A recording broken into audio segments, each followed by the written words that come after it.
What's up, everybody? With the NBA draft just a few days away, I'm putting together my final mock draft of the lottery. I don't want to waste any time, so let's get right into it. I really do believe that the Utah Jazz are going to end up with their guy in AJ Dybantsa. I really think that the Wizards will trade out of that first pick to the second pick, so both teams are happy, where Utah will be able to get AJ.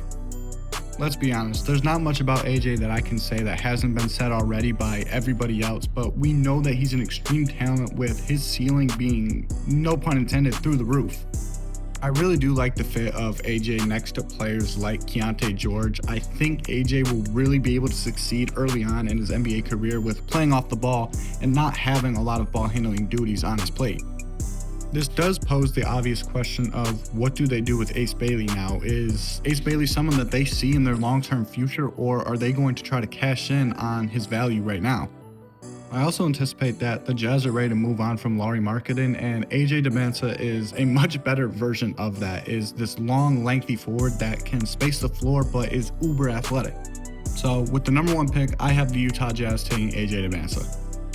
With the second pick, I have the Washington Wizards getting Darren Peterson, who I'm extremely high on, and I love the fit of him next to Trae Young. One of the hardest things for a young player, especially a young point guard, is learning how to control the ball and control the offense, and all that ball handling duty can be overwhelming for a player. Peterson will be able to be next to Trae Young, who is an amazing point guard and will be able to take a load of the ball handling duty away. I will admit though, the Wizards will have a little bit of a guard logjam and will have to figure that out, but when you've been as bad as the Wizards have been and are trying to figure out the direction that they want to go when making a trade for Trae Young and getting Anthony Davis, you take the best player available, and that is Peterson. As the season went on at Kansas, I think Peterson is better off the ball. I think he can serve as a point guard in certain situations, but I think he's best used off the ball. With the number two pick, I have the Washington Wizards selecting Darren Peterson. At number three, I have the Memphis Grizzlies taking Cam Boozer. If you go back to one of my previous videos, you know I'm extremely high on Cam Boozer, and I think he fits that Memphis culture. Boozer may not be the flashiest player in this draft, but he puts up numbers and he does it efficiently, and he's extremely consistent. For a team like the Grizzlies, who just a few seasons ago were extremely competitive and had championship aspirations, for what they've been the last 2 years with the Ja Morant injuries and trading away players like Dillon Brooks and Jaren Jackson Jr., the Grizzlies are in need of a rebuild, and Cameron Boozer's a great start. When you talk about safe picks in the draft, I don't think there's a safer pick this year than Cam Boozer. I think you kind of have a good idea of what you're going to get from him pretty much from day one, obviously with room to grow. For a team that's really lacking identity right now, I think getting a guy like Cam Boozer in the door is a great fit. Boozer brings incredible rebounding ability, but also is able to space the floor. For his size, he's a pretty good shooter, and that's going to be beneficial when you have a point guard like Ja Morant if they choose to keep him. With the number three pick, I have the Memphis Grizzlies going with Cam Boozer. Funny enough, with what feels like the most obvious pick of the draft, but it's at number four, is Caleb Wilson to the Chicago Bulls. It's been very rare that I've seen Caleb Wilson mocked to any other team. It just feels like a perfect fit. The Chicago Bulls have this thing for these athletic wings that Caleb Wilson would be the best one that they've drafted.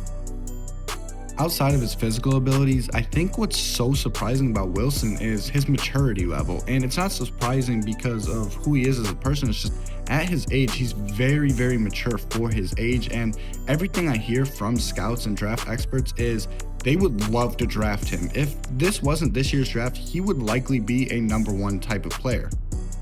With that being said, Wilson does have his flaws. He does not have a reliable jumper, and he really needs to work on that jumper from three. To his credit though, for what he lacks in a jumper is his athleticism and his ability to finish at the rim. He tries to dunk everything if he can inside the paint. I honestly see a lot of shades of Giannis Antetokounmpo's game in Wilson's game. So I'm not saying that he's going to turn out to be Giannis, but I'm just saying that's the type of player that he is right now. He doesn't really have a reliable jumper, but he's incredibly effective inside the arc. So with the number four pick, I have the Chicago Bulls taking Caleb Wilson out of North Carolina. With the number 5 overall pick, I have the Sacramento Kings moving up and swapping first round picks with the Los Angeles Clippers. I do have the Kings taking Darius Acuff. I think he fits the mold of a guard that you can start a franchise around. I know there was a lot of talk about his lack of defense, but for a Kings franchise who is really lacking a lot of talent, and the talent that they do have is a lot older, they need someone who can go out and score. Darius Acuff really reminds me a lot of De'Aaron Fox, and obviously De'Aaron Fox did not have a strong finals, but he is still a really good basketball player and he is a great point guard, and I think if you can get another version of that with Darius Acuff, the Kings would be happy. What I like the most about Acuff is how hard he plays. He is a bulldog type of point guard that is going to get to the basket but also has a reliable jump shot. I really think if you're a Kings fan that you should be excited about this pick if the Kings do end up with Acuff. I think he's an exciting young player that you could really build around. Just to recap up to this point, I have the Utah Jazz and the Washington Wizards swapping picks, with AJ going to the Jazz at number 1, Darren Peterson number 2 to the Wizards, number 3 is Cam Boozer to the Memphis Grizzlies, the Chicago Bulls at 4 take Caleb Wilson, and the Sacramento Kings swap picks with the Los Angeles Clippers, and at 5 take Darius Acuff Jr. At number 6, I have the Brooklyn Nets taking Keaton Wagler from Illinois. For a guy who was on pretty much no one's draft board going into the season, Keaton Wagler had a phenomenal freshman year. Wagler was able to lead this Illinois team to an impressive March run and really put his name on the map. In the NBA now, you have to be able to shoot if you want to find consistent minutes, and Wagler is definitely able to shoot the ball. His impressive shooting and his finesse around the rim is what impresses scouts the most. Outside of those skills, he's a taller guard standing in at 6'6" and is able to handle the ball at an extremely effective rate. For a Brooklyn Nets team who is really just getting off the ground again, they need scoring. I mean, they do have Michael Porter Jr., but outside of that, I don't know if they have anyone on their team that they can point to and say, hey, we need a bucket, please go get one now, and I think Wagler has that ability. I actually think Wagler would benefit from a situation like Brooklyn where the expectations are pretty low winning-wise and he'd be able to learn on the job. I think the physical benefit of Wagler is, since he is taller, you can play him on the ball and off the ball. And the reason that that's important is the Brooklyn Nets just selected Igor Demon last year and he handles the ball a lot of the time for Brooklyn. At number 6, I have the Brooklyn Nets selecting Keaton Wagler. With the 7th overall pick, I have the Los Angeles Clippers, who got this pick from the Sacramento Kings, taking Mikal Brown Jr. out of Louisville. Despite dealing with a number of injuries this past season at Louisville, Brown, when on the floor, proved to be an extreme talent. Not only can Brown shoot the heck out of the ball, but he's an incredible playmaker. To me, he's my favorite point guard in this draft because of that combination of his ball handling and passing and shooting. 2 years ago, when playing with FIBA, Mikal Brown Jr. played with AJ Demancia, Koa P, a number of high prospects, but he proved to be one of, if not the best player in that tournament. Outside of his playmaking and his shooting ability, he is a surprising athlete. When he attacks the basket, he had a number of dunks this season where I did not know that he had that in his bag. I really do enjoy the fit of him next to Darius Garland, where they can play off of each other both as primary ball handlers, but I think Brown offers more of a natural point guard for the Clippers. If the Clippers do decide to move on from Kawhi Leonard, I don't think Brown is a bad building block. I think he's the type of player that gives you a solid foundation to start building for a new team in the future. At number 7, I have the Los Angeles Clippers taking Mikal Brown Jr. At number 7, I have the Atlanta Hawks taking Adai Mara out of Michigan. It's not that often that we have a 7'3" center like Adai Mara in a draft. It's even more rare to have someone of his size in the draft be this nimble and this athletic. Outside of his size and his physical stature, Adai Mara has an incredible skill set. He can space the floor, and for someone his size, he's an incredible passer. As the Hawks are entering their post-Trae Young era with Jalen Johnson as their franchise guy, Adai Mara locks down that center position for them for years to come. Mara is the type of center that you want locking down the paint. He's an incredible shot blocker, but is athletic enough to be a lob threat and runs really well in transition. I really think Hawks fans would be really excited to get Mara, just given that they're in this era where they're trying to still figure out the building pieces around Jalen Johnson. At number 9, I have the Dallas Mavericks taking Heinz Steinbach out of Washington. This secures more front court depth. Once I dug more into Steinbach's game, I fell in love with it. I think he can come in right away and help a team win basketball games. For someone his size, he runs the floor incredibly well and he finishes at the rim at an extreme rate, and he has a lot of power when he's finishing at the rim. To complement that power, he has finesse too, with being able to finish around the rim and not dunking everything, but having crafty finishing skills.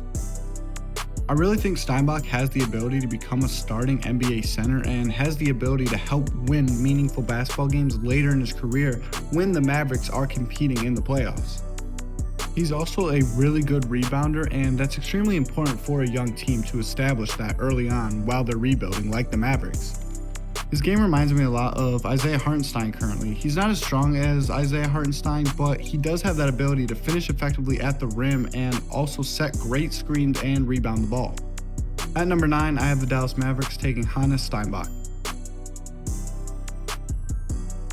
At number 10, I have the Milwaukee Bucks taking Kingston Flemings out of Houston. Flemings offers honestly one of the safer picks coming out of the lottery. You kind of have an idea of what you're going to get. He's consistent and he probably has the best mid-range shot out of all these prospects coming out of the top 14 in the lottery, but some say that his upside isn't as high as other point guards in this draft. Now, I do think that I share some of those feelings, and his upside maybe isn't as high as a player like Darius Acuff Jr., but I think he's going to be an extremely effective point guard at the NBA level. If not anything, he's going to play really hard and play good defense. With the Bucks likely trading Giannis in the next few days here, whether that's before the draft or at the draft or just the days after the draft, I think getting a player like Flemings in the door is extremely important because you know what you're going to get. This is a good building block for a rebuilding team. As his game matures, I think you'll be able to rely on him as becoming a consistent three-point shooter and playing really good defense, and that can be a cornerstone piece for a team building for the future. And the Milwaukee Bucks had a lot of point guard questions last year. I like Ryan Rollins, but I don't think that he is a go-to point guard for a team. I think he plays better off the ball. I think for the Bucks, this is a safe pick, and it's a good pick. It's a good starting point for a rebuild. At number 11, I have the Golden State Warriors taking Yaxel Lindenberg out of Michigan. Yaxel proved to be the most important transfer last season in college basketball, helping the Michigan Wolverines win a national championship. His size, athleticism, and positional versatility helped Michigan secure that national championship, and he has an incredible skill set for someone his size. Even when he's not scoring the basketball, he found ways to impact the game, whether it was rebounding, playmaking, or playing really good defense. For a Warriors team that's going to maximize the end of Steph Curry's career, or at least try to, Lindenberg offers them a player that can come in and play right away. With trading away Jonathan Kuminga this past season, Lindenberg offers that option in the front court to play the wing as well and do a little bit of everything for this Warriors team. With him being one of the older prospects in this draft, he's going to come with experience, and you don't have to worry about that rookie learning curve with him. Yes, he'll have to learn a little bit, but with his experience, I think he'll be more prepared for the NBA than some younger prospects. With the 12th overall pick, I have the Oklahoma City Thunder getting Morez Johnson out of Michigan. Johnson is one of the best rebounders in this entire draft, and he plays with a type of intensity that you just cannot teach. He has this nose for the ball and just being able to grab rebounds, and it almost looks like they just fall into his lap sometimes, but he's also really good at just tracking the ball when it comes off the rim. For someone his age, he has a really developed post game already. It still needs a little bit of polishing. A lot of it was he is stronger than a lot of college players, but the fundamentals are there for him to be a solid post player. The Thunder are in a unique position where they just won a championship 2 seasons ago and are still in their championship window, and they don't have to draft best player available. They have the luxury of being able to draft for fit. In a league where second chance points are at a premium, getting a guy like Johnson is an extreme luxury for a team like the Thunder. With the new salary cap rules, the Thunder are going to have to let go some of players. We just saw them trade away Aaron Wiggins, who provided really good minutes for them over the course of the season. players like Lou Dort and Isaiah Hartenstein might be on the move as well. For those reasons, I have at number 12 the Thunder taking Morez Johnson Jr.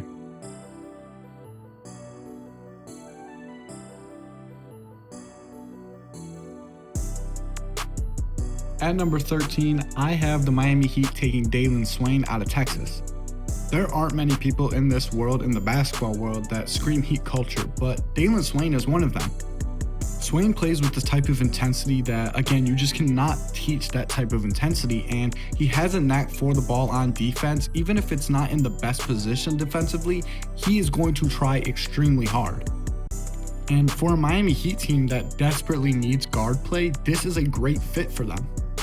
Swain will be able to handle some of the ball handling duty, but he can also play off the ball extremely well, and that's where I think he's better fit. So him and Tyler Hero could split that responsibility.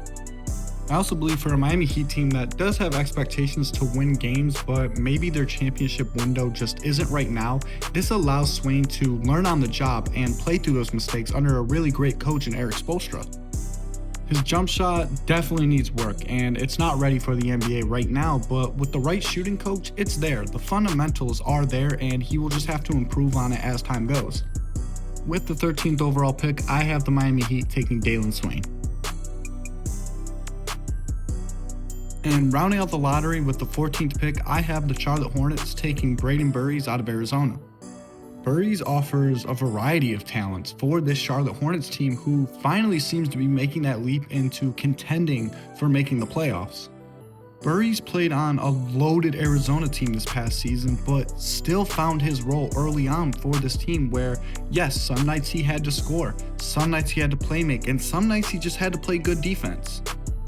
After drafting Concanipple last year in the first round, the Charlotte Hornets seemed to find their guy also with LaMelo Ball, and I think pairing those two up with Braden Burries could really serve as solidifying your guard and wing play.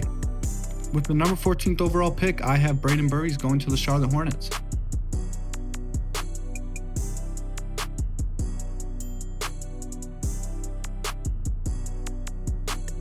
This is the final look at my mock draft for the lottery for tomorrow night's draft, and I look forward to reading your comments below and letting me know what you think. And if you enjoyed this video, leave a like.